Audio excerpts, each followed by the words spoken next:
Hello, comrade. Come here. I have good news. You have been promoted. Comrade Administrator, have I been put in charge of egg dye? Egg dye? Of course not. That is a religious custom, and the Communist Party does not accept any ideological competition. No. You have been put in charge of toothpaste for the Moscow region. But I don't know anything about toothpaste. Neither does anyone else. We do not start training household chemists until the next 5-year plan. Use an industrial chemist. How hard can it be to figure out toothpaste? You have experience running a farm, and you are a good party member, so you can run a toothpaste factory. The farm was a collective. The workers owned the farm together. The factories are different. They are owned by the government. Yes. You will be working for the people toward the glorious goal of meeting the people's needs. And the people need toothpaste. How much toothpaste do the people need? I don't know.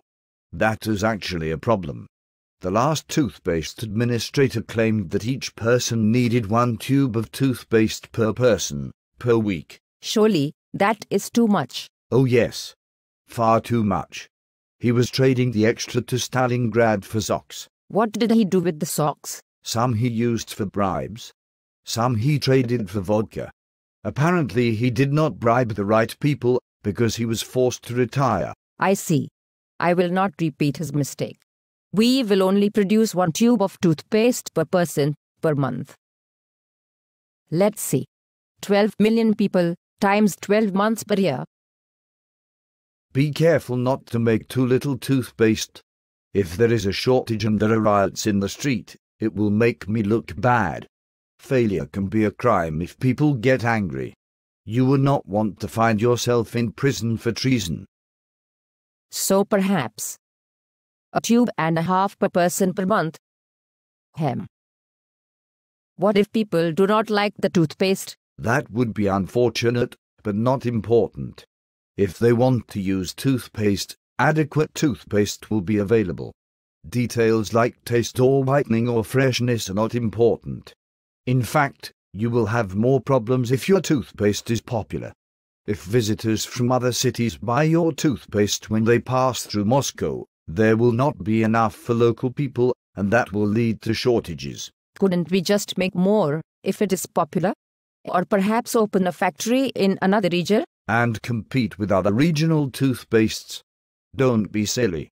Anyway, even if we wanted to, changing or expanding operations takes a very long time. What about raw materials? Submit requisitions for what you need. If the products are available, it will be shipped to you when central planning gets around to it. What if the ingredients are not available? Then you will have to make do without. If there is still any surplus toothpaste or socks in the factory basement, you can always try trading that for raw materials other factories might be hoarding. Are shortages of raw materials frequent? For toothpaste? Probably. Coordinating supply is very complex, and the offices that do it do not talk to each other. It takes years to change the system to produce more of something if demand changes.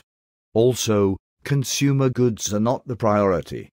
The military is. Our military is already very large and well armed. We have nuclear weapons. Yes, but over the last few hundred years, we have been invaded by everyone from the Mongol hordes to Napoleon and Hitler.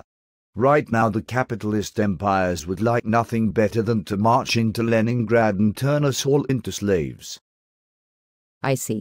So the military gets its needs met first, and then consumer products like apartment buildings, cars, furniture, clothing, and so on. Unfortunately, yes. Resources are scarce. But we are a strong people and we don't need luxuries. Who needs hot water in the summer? Or new shoes every year? Most people are content to share apartments, I think. No family needs more than 1 room.